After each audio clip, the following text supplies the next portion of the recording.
Dia juga punya banyak haters. Aku kak lebih nggak peduli sama hal-hal yang kayak gitu. Mm-mm. Cuman godaan itu cukup di situ, kayak misalkan lagi ada manggung, Ya. lagi ada cewek lah kasih kode atau apa. Eh. Aku langsung kenapa?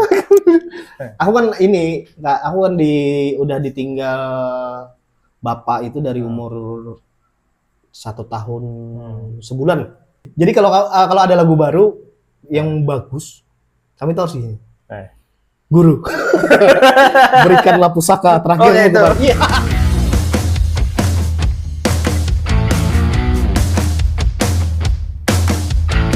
Halo, selamat malam. Selamat datang di podcast Interaksi.co. Kali ini saya kedatangan tamu yang tentu sangat populer kalau kita bicara skena musik Tanah Bumbu dan Kalimantan Selatan. Oke, kita sambut langsung saja Ari Senja Jingga. Assalamualaikum Kak Puja. Sehat? Kayak apa kabar? Alhamdulillah. Lagi perasaannya lagi happy nih kayaknya. Happy. Pokoknya happy lepas satu kesusuban orang tuh. Apa yang membuat kamu happy nih? Yang jelas Senja Jingga udah rilis kembali setelah lumayan lama lah. Bagiku itu lumayan lama. Iya. Dengan lagu yang lumayan fresh. Terus itu dan sambutan kawan-kawan dengan lagu yang ini luar biasa. Oke. Sebelum kita masuk ke lagunya, teman-teman sebagian pasti juga sudah tahu kalau lagunya adalah judulnya Tak Boleh Mendua. Nah, bagaimana perjalanan kreatifnya, produksinya dan lain sebagainya, nanti kita gali lebih dalam lagi. Tapi sebelum itu, saya mau bertanya dulu. Saya mau bertanya ke Ari nih, sebagai vokalis yang populer gitulah. Enggak juga, jangan populer lah. Karena aku nulisnya wajah pop gitu kan. Wajah pop, oke. Artinya itu Senja Jingga ini mewakili wajah musik populer. Itu di Batu Licin, di Tanah Bumbu gitu. Kalau misalnya aku menyematkan wajah pop itu ke Richie Petroza, kayaknya kurang pas gitu. Karena popularitasnya ya panutan dia populer gitu, tapi tidak lebih segmented aja menurut saya gitu. Nah, kalau Ari ini karena popularitasnya dia yang menurut saya gitu ya, menurut saya tinggi di banyak kalangan anak muda terutama. Dia juga punya banyak haters, saya dengar gitu. Yang saya tahu juga sebagian memang cenderung apa ya, yang namanya selebritis itu selalu punya haters, pasti. Punya haters. Tapi itu bener nggak sih? Aku kak lebih nggak peduli sama hal-hal yang kayak gitu. Aku nggak, sekarang aku belajar banyak dari kayak Bang Richie. Nah, Bang Richie itu termasuk orang yang selalu ngingetin bahwa lu nggak usah ngurusin itu. Mereka akan senang di kemudian hari nanti sama kamu. Biar aja jalan terus. Tapi ngomongin haters nih, siapa sih sebenarnya, dari kalangan siapa sebenarnya haters ini? Ya paling sesama musisi, sesama gitu. Sama-sama pada ya gitulah. Karena kita kan gini, aku tuh nggak ini kak, nggak maksa orang untuk senang sama aku. Kita kan nggak bisa gitu kan. Jadi kalau sampai nggak senang sama saya ya sudah.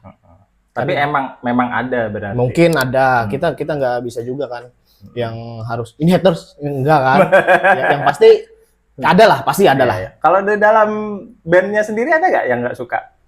Kalau di dalam band itu nggak suka, paling kayak misalkan itu berantemnya di ini aja sih, di produksi aja. Tapi kalaunya di hari-hari biasa kami itu punya dunia masing-masing. Konflik yang kreatif lah ya. Kalau di Senja Jingga. Dan itu wajar-wajar aja. Setiap orang ketika ada yang menyukai ya selalu ada yang tidak suka. Itu konsekuensi dari popularitas gitu. Oke, kita masuk Bentar, ini boleh ngerokok nggak? Silakan. Boleh ya, biar Silakan. lebih. Biar kada kaku. Aduh, ini astaga, gugup aku bang.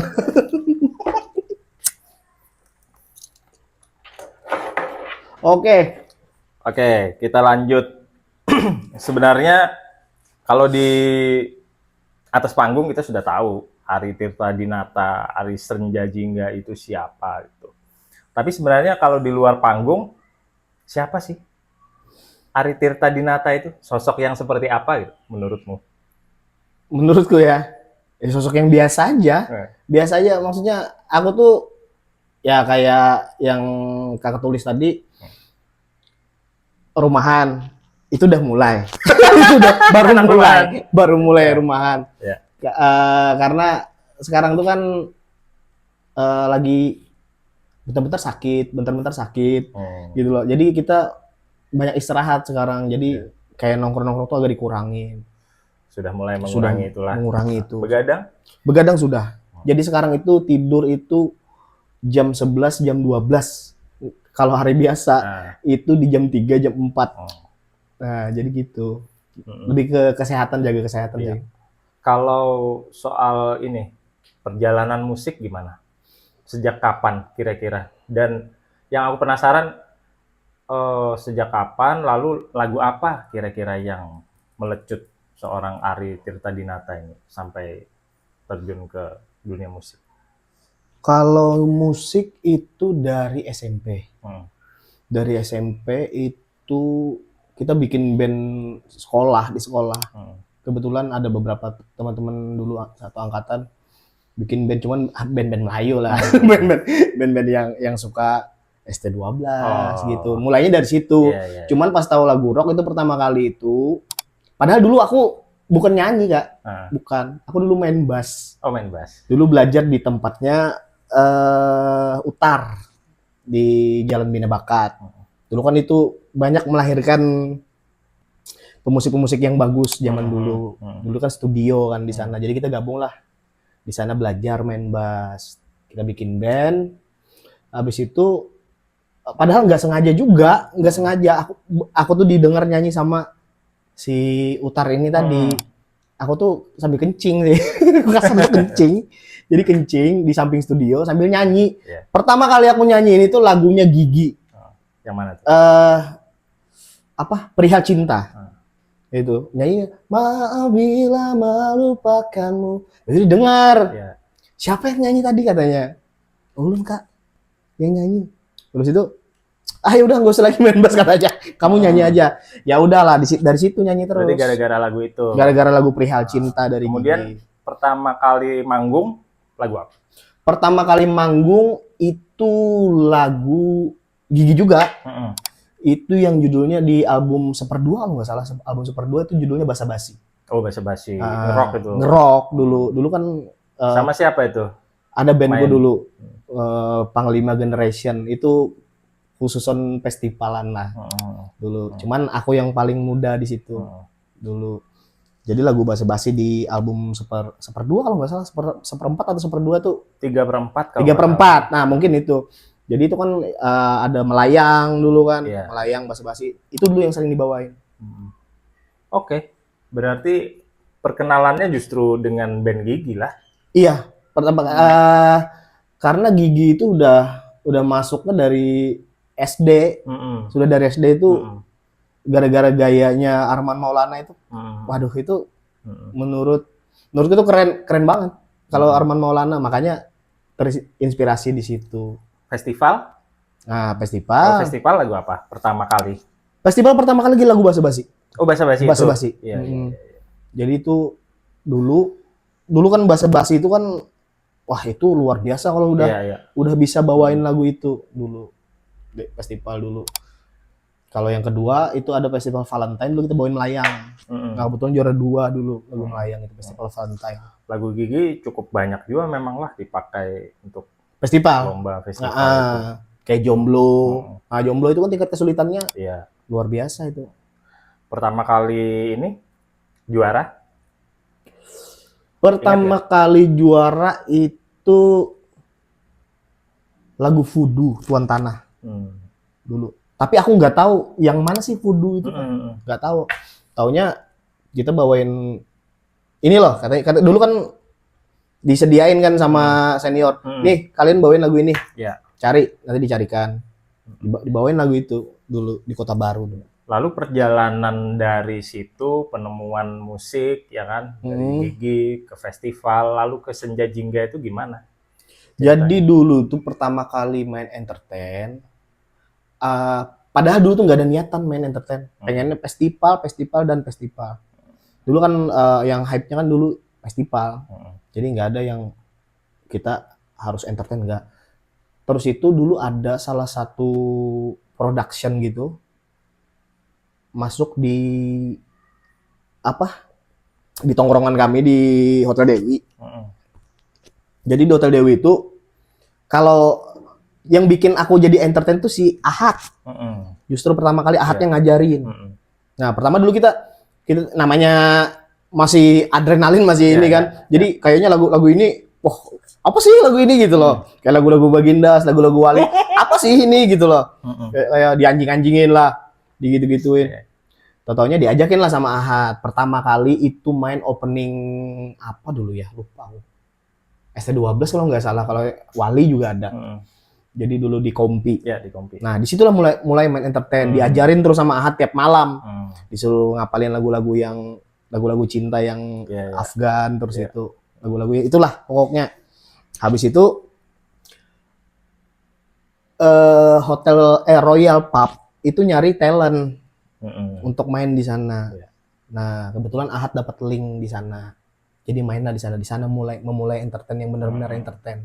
Gimana rasanya yang pada awalnya main festival gitulah, ngerok sesuai selera gitulah, sesuai passion gitu. Terus tiba-tiba nyanyi lagu Bagindas yang lagunya gimana gitu. Pertama itu kayak jilat ludah sendiri. Iya. Kayak betul. Kayak pertama kan kayak konser di sini, tuh anjing datang di sini, ini Melayu ini, pokoknya gitulah. Tahu-taunya pas kesini banyak yang bos-bos besar yang hype itu kalau kita bawain kayak lagu Firman, itu paling dah 500.000 satu kali. Wah, ini ternyata duitnya manis gitu loh, menghasilkan. Makanya dari situ ngapain sih gitu loh. Seiring berjalannya waktu, ya udah nikmatin gitu loh. Meskipun ada sedikit hati kecil berontak, cuman kita nggak bisa ngapa-ngapain. Ini sudah rezeki kita di sini. Gitu loh.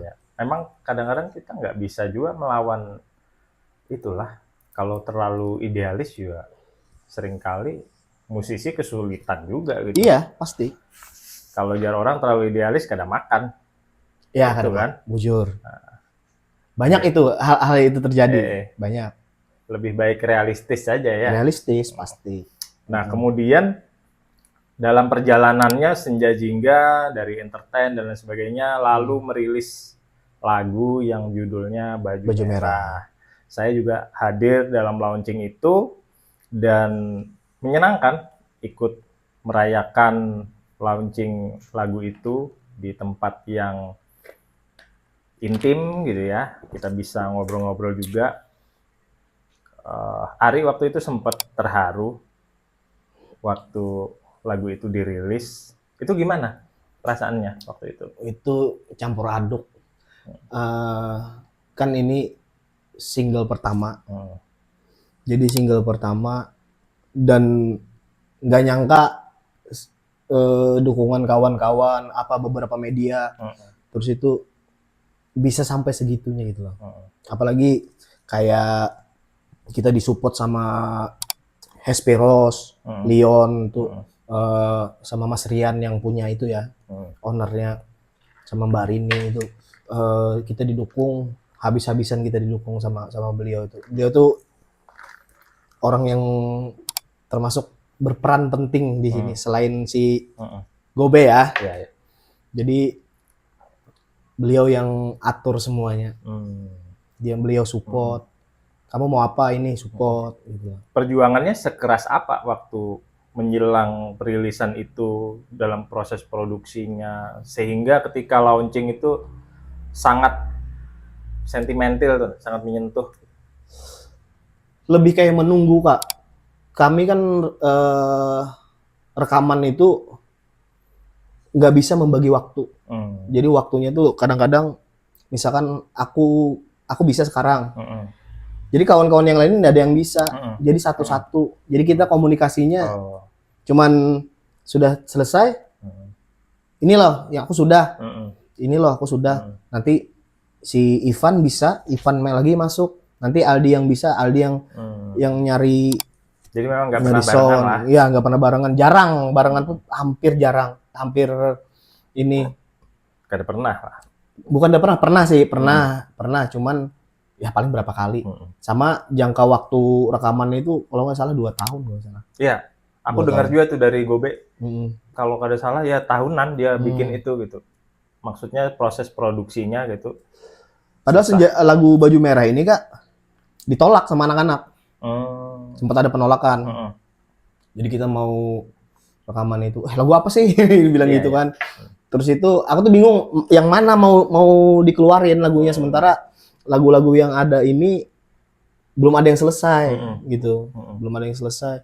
Terus itu aku ditelepon sama Gobe jam 1 kalau nggak salah, jam 1 malam. Cuma aku tuh cuman, ini lagu tolong ini materinya. Nah, ini materinya. Tolong kembangkan. Aku bilang kayak gitu kan sama Gobe.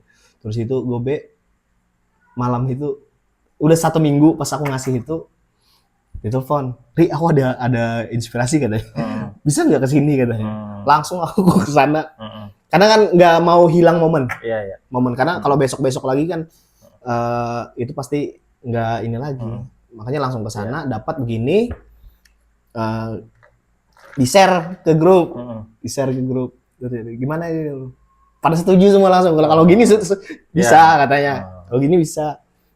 Nggak tahu bakalan nggak gede sih. Maksudnya lebih kayak orang seneng sama Baju Merah ini. Kan jadi ikon juga. Jadi ikon pada Baju akhirnya. Merah. Itu lagu pertama. Contoh di mana-mana pasti orang ada yang salah penyebutan, gadis gaun merah. Ada yang kerudung merah, entahlah apa itu, yang pasti orang nempel sama si Baju Merah ini. Itu sebagai single pertama juga narasinya bagus juga tuh. Jadi mudah melekat. Pada akhirnya sampai sekarang juga masih identik dengan Senja Jingga. Dengan Senja Jingga ya. Baju Merah. Ya, tapi yang paling mengharukan itu waktu Pesta Pantai. Kita jadi openingnya Salma. Kita nggak nyangka di situ. Aku tuh hampir netes juga air mata di situ, kan aku agak-agak sensitif kalau masalah yang kayak gitu. Terus itu penonton ini pada teriak, "Baju merah dong, baju merah, baju merah, baju merah," dan dinyanyikan ribuan orang di situ. Sangat tersentuh. Pokoknya itu hal yang paling bisa dibayangkan sih rasanya. Lagu karya sendiri gitu kan, dinyanyikan banyak orang. Pasti kesannya tisu. Pasti kesannya beda tuh. Pasti kesannya, aduh, luar biasa. Lalu dari Baju Merah, kan banyak komentar-komentar dan lain sebagainya. Kira-kira ada nggak komentar temen musisi atau teman-teman yang lain yang menyentuh hatimu? Siapa? Atau seperti apa komentarnya? Ada sih. Cuman lebih kayak bukan ke lagunya sih. Ke aku gitu loh. Maksudnya ini Kaical ya. Kaical kan orang Senja Jingga juga. Nah, terus itu ketemu pas sudah itu dia gandeng. Akhirnya aku kada nyangka. Aku kada nyangka sampai kayak ini sudah. Sampai kayak itu. Itu langsung aduh. Mampus lo kau. Mampus lo kak. Ngapain keluar kemarin? Gitu. Maaf Kaical ya. Bercanda. Enggak, itu lebih Kaical tuh orang yang meskipun dengan cara beliau tuh selalu support Senja Jingga itu. Itu Kaical tuh luar biasa. Iya, salah satu senior yang inilah. Benar. Mendukung terus iya. Mungkin ada juga senior yang lain yang mungkin berbeda ya lah. Ada yang berbeda. Gak usah lah itu. Gak apa-apa kalau itu kan usah. Tit aja.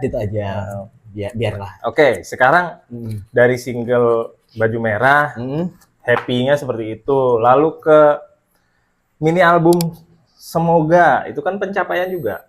Iya, langsung merinding kalau membahas Semoga, merinding. Iya. Pencapaiannya bagiku belum maksudnya gimana ya ngomongnya? Aku tuh punya target kan kemarin tuh mini album. Sebenarnya pengennya single aja. Cuman anak-anak pengennya mini album biar manggung enak, kita bawain lagu sendiri. Nah, terus itu ya udah kita bikinlah mini album. Biasanya aku tuh takut kemarin rekaman. Ini kan mini album nih. Pasti ada yang sembarangan dong. Tahu-taunya anak-anak ini kerjanya berapa kali lebih keras. Itu yang bikin haru. Pokoknya kayak Ivan tuh dia nggak ngabarin di grup, nggak bakal ngabarin di grup, dia langsung ada di sana, langsung tag besok subuh selesai, langsung dikirim ke grup, di share ke grup, ini loh materinya gini. Nah, terus pengembangannya si Aldi nanti pengembangannya, kita harus gini. Itu sudah, kalau Aldi itu sudah punya sudah punya rules dia. Senja Jingga itu harus ngapain. Dia sudah punya. Jadi sudah disusun semuanya. Jadi kita tuh langsung Aldi itu nanti tanggal sekian kita langsung bikin video ini gitu anunya. Seberapa puas? Belum puas. Untuk album itu maksudnya untuk secara album materi, itu secara materi masih 80% lah. 80%. Ya sekitar 80%. Apa hal-hal yang membuatmu itu ini kurang nih misalnya gitu. Poin apa itu? Nggak ada sih. Lebih kayak mungkin proses aja lah. Iya, proses. Kalaunya kurang ya tuh kan kurang terus. Iya, betul. Kalau kurang, kita kan produksi itu kan nggak bisa 100% ya. Nggak bisa 100%. Paling enggak kan menuju 100%, 80%, 70%. Tapi bagiku udah 80%. Dan Senja Jingga masih banyak senjata-senjata yang akan dikeluarkan nantinya. Dari album itu lagu apa yang paling Hilang Arah sih. Hilang Arah paling. Itu Hilang Arah itu aku dengerin setiap malam. Dan setiap malam juga nangis. Kenapa? Apa yang membuatmu menangis ketika mendengarkan lagu itu? Jadi lagu itu ditulis si Yuda, si Gobe, produser kami. Padahal nggak sengaja. Pas lagi ayahnya meninggal. Terus itu, Ri, aku ada tulisan katanya. Ini. Dikirim lah. Kirim. Tapi enggak dengari, enggak.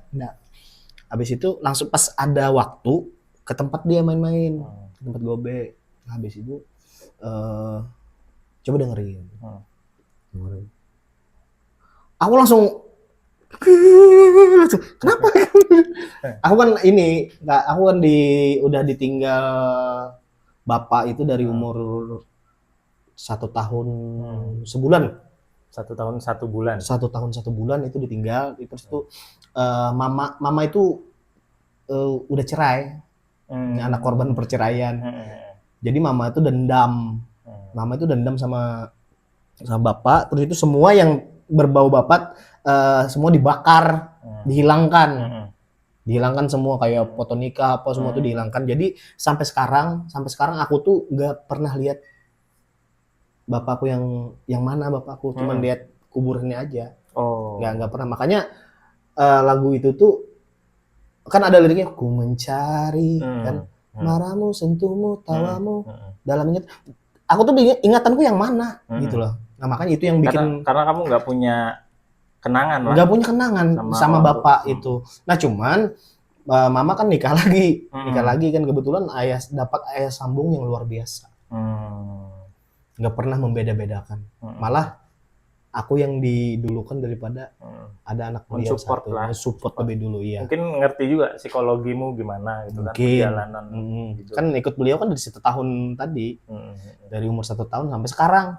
Nah sampai sekarang pun beliau kalau ada apa-apa itu selalu paling depan. Itu luar biasanya beliau. Ya itu yang harus kamu syukuri juga lah. Iya, paling disyukuri. Cuman itu aja sih yang penyesalan, nggak pernah lihat bapak. Bahkan seharusnya ada foto aja gitu loh. Nggak ada juga? Nggak ada sama sekali. Nggak ada sama sekali. Di keluarga pun aku nyari ke sana kemari. Di mana makam Sidin? Makam sini Kota Baru. Jadi aku asli orang Kota Baru. Nah, cuman bapak yang dulu tuh Toraja. Oh ya. Gimana rasanya hidup lah, mengarungi perjalanan kehidupan besar tanpa sosok bapak? Bapak kandung lah. Bapak kandung. Kalaunya di zaman sekolah itu nggak ingat apa-apa. Oh nggak tahu lah. Biasa aja. Taunya bapakku ya itu. Oh. Bapakku ya itu. Ya. Si Pak Kamto ini tadi kan polisi. Taunya orang-orang pun dan bapak itu nggak pernah sama orang. Itu siapa Ari? Siapa? Wah itu anak mamanya. Bukan, nggak pernah. Taunya kapan? Jadi taunya itu dari orang. Taunya dari orang. Dari orang. Lalu kamu konfirmasi. Dulu kan zaman sekolah itu kan nakal-nakal. Kan? Iya. Jadi dulu tuh ada paman ngingetin. Ri, kamu tuh hidup sama orang lain. Kamu tuh ini. Nah, bapakmu sudah nggak ada. Berikan yang terbaik buat ini. Dengan itu kamu bisa balas sama bapak, dia bilang gitu. Waktu denger itu gimana? Waduh. Rasanya? Langsung. Kelas berapa tuh? Itu kelas 1 SMP kalau salah. 2004 masih labil. Masih labil, masih bocil. Cuman rasa apa orang Banjar tuh menyangkal. Yeah. Rasa menyangkal itu langsung ada. Di situ ulun mulai kulik. Mana sih bapakku? Yang mana sih? Gitu loh. Di situ yang ada tuh cuman kenangan itu dia bapakmu dulu ini ri gitu. Sampai kemudian bisa menerima bahwa kamu sudah nggak punya bapak sebenarnya kan? Pas sudah bisa menerima itu pas sudah menikah. Sudah nikah. Tapi itu pun pas sudah nikah, waduh sakitnya itu kok nggak ada gitu loh. Iya. Nggak. Ibu waktu itu ada? Mama itu sudah sakit-sakitan.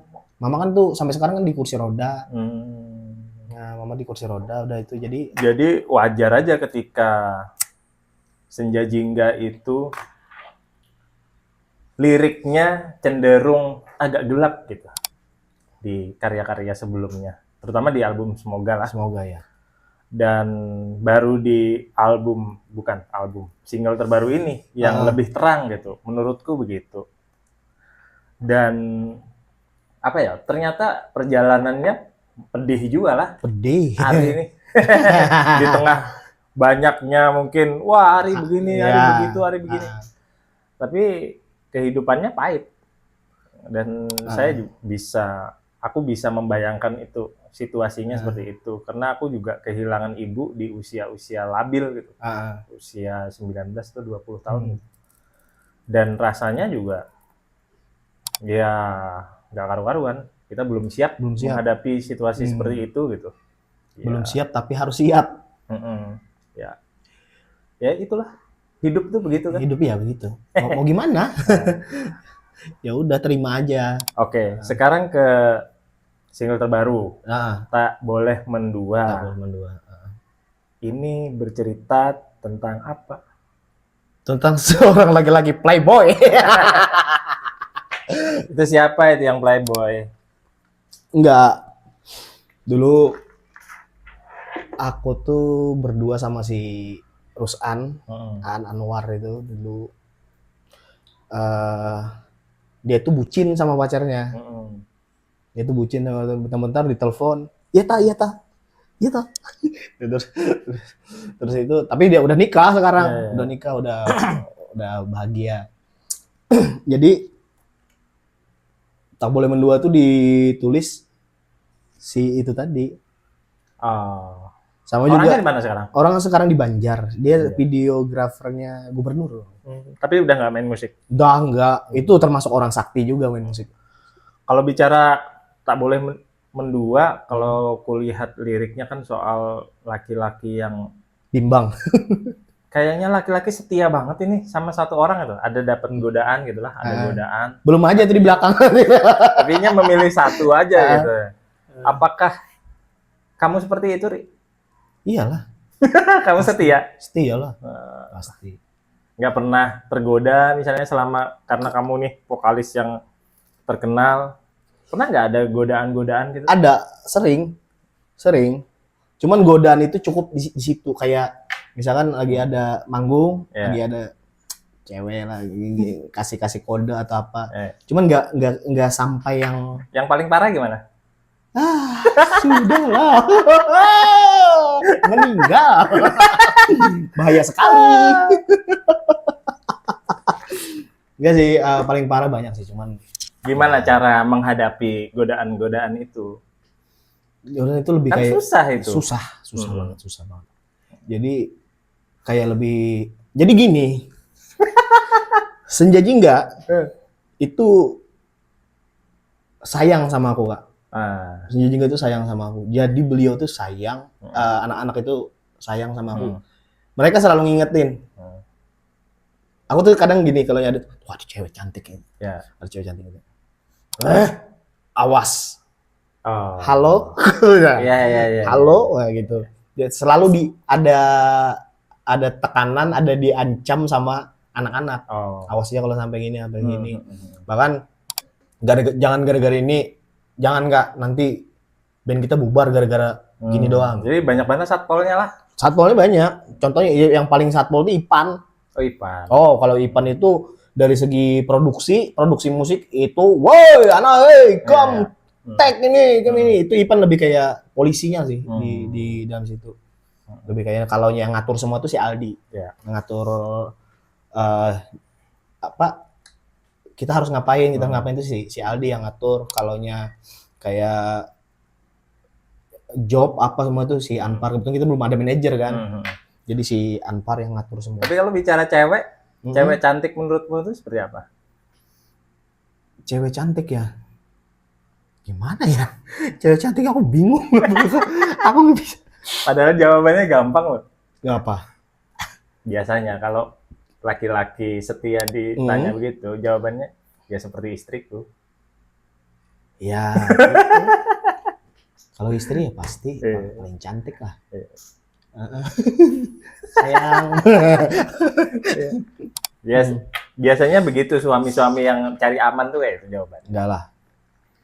Yang jelas istri yang nemenin dari. Nah, hebatnya istriku itu dia nggak pernah ngeluh aku main musik. Support terus. Dia terlalu support. Contoh aku mau beli ini dong. Mau beli ini. Mau beli PS. PS itu pasti itu harus ada di rumah. PS. Jadi istriku tuh selalu bentar ya itu tiba-tiba nanti 3 hari ada. Oh. Itu lebih gitu. Oke. Berarti sistemnya mendukung. Wajar ketika kamu bisa sampai di tahap inilah berkarya, kemudian bisa perform kemana-mana. Gitu. Iya. Sekarang kalau bicara tantangan gitu sebagai personil Senja Jingga, personil band yang mewakili wajah pop Tanah Bumbu, apa tantangannya kira-kira ke depan? Tantangannya ke depan kita mikir keras sih. Gimana lagu yang pengen kami keluarin itu lebih bagus lagi daripada yang ini. Contoh kayak aransemen musik.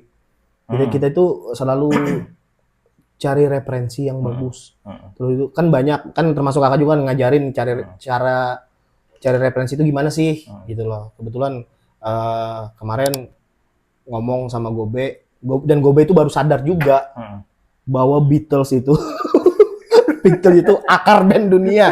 Nah, lu baru sadar, om bilang gitu. Ya, setelah produksi lagu itu dia. Terus itu padahal aku sudah jauh-jauh hari ngomong Beatles sama si Gobe ini, cuman nggak pernah masuk. Mungkin dalilnya ada kuat. Jadi mungkin ada pian di situ, terus itu dikasih buku, dikasih coba dengerin di ini nih. Itu majalah aku tinggal Iya, masih majalah, banyak. iya, beberapa majalah di sana ada. Jadi dia sadar. Oh, musik harus gini loh. Iya. Harus gini. Karena kalau kita mencari progressive chord di era 90-an itu nggak banyak yang kaya progressive chord-nya, nggak banyak. Tapi kalau di tahun 60-an, tahun 70-an, itu melimpah sekali gitu. Iya, makanya Gobe ini makin kesini makin pintar lagi nih. Iya, makin pintar.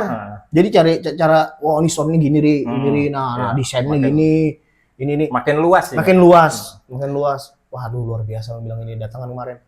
Project apa? Iya. Mau ini bikin. Bikin. Nah, makanya dia tuh nggak mikir keras lagi. Pas sesudah itu lagi jadi oh ini harus gini, dia sudah tahu si Gobe ini harus ngapain. Nah, gitu. Ya. Kalau kemarin mungkin masih warna-warnanya masih di 2000-an gitulah. Kalau sekarang kalau aku dengarkan karya-karya barunya itu banyak yang new wave gitu, 80-an gitu. Iya. Yang laguku yang terakhir ini 70-an gitu. Dia yang main piano gitu. Canggih banget. Tapi lo belum dengerin yang nanti lah, yang awal. Nah, dia memang jagoan lah itu. Kalau Gobe itu memang Gobe luar biasa. Memang top. Tapi ulun nggak pernah lupa juga sama si Ahad. Kalau nggak ada Ahad, ulun nggak main entertain. Iya. Nah, Ahad itu yang ngajarin main entertain. Jadi tantangan tadi kan, kembali ke tantangan bikin lagu bagus. Atau yang paling sederhana adalah ke depan mau bikin lagu yang seperti apa? Jadi ke depan itu kayaknya kita ngikutin zaman. Kita ngikutin zaman. Contoh kita lagi tergila-gila sama Fish, sama Hindia. Itu kan lagunya luar biasa tuh. Meskipun vokalnya ngambang, meskipun ya kayak pian. Ya lagu dia, kalau ya misalnya ya lagu Hindia ya, yang nyanyi Judika, emang bagus. Bagus ya. Kan ada loh. Belum tentu maksudnya gitu. Jadi banyak dapat inspirasi kita mau bikin lagu kayak gitu. Iya. Kita musiknya ya, desain musiknya. Kita rencana mau bikin lagu gitu, terus itu mungkin kita nggak ngilangin juga yang pernah kita dengerin dulunya kayak di Script, terus itu sound yang lebih, kalau di Script itu lebih ke sound sih, lebih ke sound, teman alur beat musik. Aku ada didengarkan si Gobe waktu itu, kami hearing banget. Jadi mungkin ini kita langsung habis ini kan, habis Tak Boleh Mendunia kita langsung kerja lagi. Kita ngejar di. Kira-kira apa warna musiknya setelah? Warna musiknya tetap di sentuhan worship tadi. Sentuhan worship kita tuh cuman ada beberapa yang hilang, nggak hilang sih. Ada beberapa yang kurang worshipnya. Cuman kita lebih kayak gitu ininya. Aku kada merokok sih. Ya, serah. Cium aja. Jadi tantangannya nanti kita mikir keras sama-sama. Terus itu nulis lagu. Dan sekarang aku udah mulai baca-baca buku-buku romantis. Terus itu buku-buku yang ada teman yang suka baca. Nah, ini kalau jadi Senja Jingga yang suka baca si Erwin. Nah, si Erwin suka baca. Dia udah nulis lirik belum? Si Erwin? Dia masih belum pede ngeluarin liriknya ke Senja Jingga, makanya belum bisa sampai sekarang. Tapi kalau Erwin aku yakin kalau bikin lagu itu pasti bagus. Karena Erwin itu orangnya puitis banget. Terlalu dunia percintaannya kayak dalam juga. Dalam. Oke.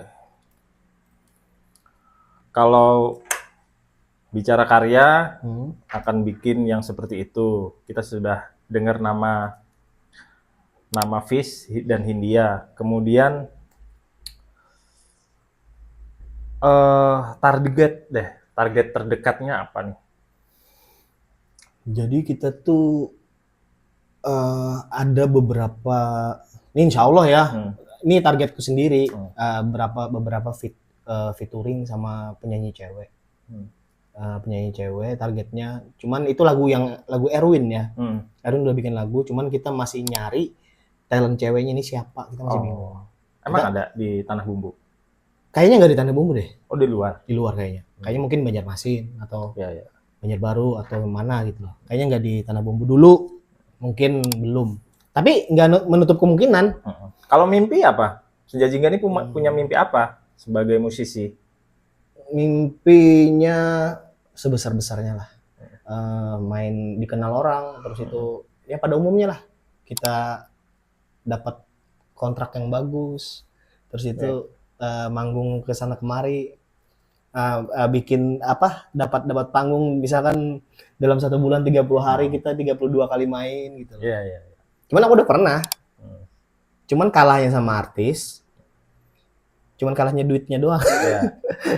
Cuman sudah pernah. Kalau musisi kira-kira siapa yang mau diajak kolaborasi? Musisi besar lah. Satu. The one and only Ahmad Dhani. Nah, Ahmad Dhani kebetulan kan lumayan gila dewa juga, gila. Jadi ini sudah merambah ke Bang Adrian. Adrian Marta Dinata, kemarin itu dia reaction lagi lagu Tak Boleh Mendua. Dia sambutannya baik. Terus itu kalian ini kok bisa sakti katanya. Kok bisa sakti. Dengan mungkin dia mandangnya belum pernah kesini kali ya. Mandangnya Kalimantan ini masih ya. Kalau ke Indomaret naik kuyang gitu lah. Ya mungkin itu kok ada di Tanah Bumbu kayak gini gitu loh. Nah, jadi Bang Adrian, kalian sukses di Baju Merah. Terus itu di Semoga Tak Boleh Mendua, progresi chord-nya ini nggak main-main kalian ini katanya gitu. Oke. Selanjutnya apa ya lah? Mungkin komentari musisi-musisi Tanah Bumbu aja ya. Dalam satu kalimat. Nanti aku sebutkan nama musisinya, kamu komentari. Yang pertama adalah Richie Petroza itu support system. Orang yang selalu nerima keluh kesah Lun. Orang yang selalu beri support yang positif. Bang Richie, meskipun orang kesana kemari ya. Maksudnya kesana kemari itu loncat sana, loncat sini, loncat apa. Bang Richie itu selalu dukung karya-karya kami. Dia selalu berikan kalaunya ada masukan, dia bilang, "Ri, ini kurang nih di sini, ini kurangnya di sini." Nah, itu kalau Bang Richie itu lebih. Apa yang kamu paling ingat kata-katanya? Setiap karya itu bagus. Oh gitu. Tidak ada karya yang jelek. Itu. Cari aman aja itu. Enggak cari aman, memang seperti itu. Bang Richie. Oke. Kemudian Prima Yuda Prawira. Sakti. Maha Guru. Maha Guru. Jadi kalau ada lagu baru yang bagus, kami tahu sih. Guru.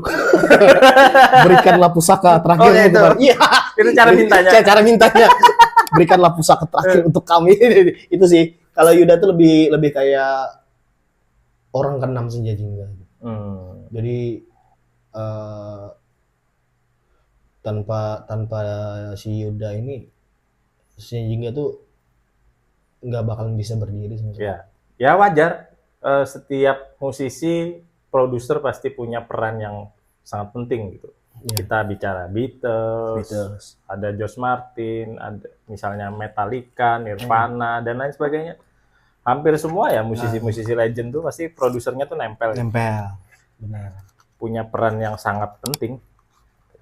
Pokoknya Yuda itu udah maha guru dah. Yuda Mahaguru, Yuda Senja Mahaguru. Jingga. Nah, Tuh. Hmm. Jadi mudah-mudahan Mas Yuda tidak pensiun jadi produser. Ya jangan lah. Tiba-tiba jadi kontraktor kan? Mau Nah, kemana repot. kami kalau jadi kontraktor? Ampihan kita. Jadi menggawi proyek aja di kami. Ampihan. Ampihan. Nah. Nah, kemudian siapa lagi ya musisi di sini nih nah? Mm-mm. Satu lagi deh. Banyak yang banyak. Kawan seorang aja deh. Dedi. Dedi itu kakak. Kakak terbaik lah menurut Ulun itu.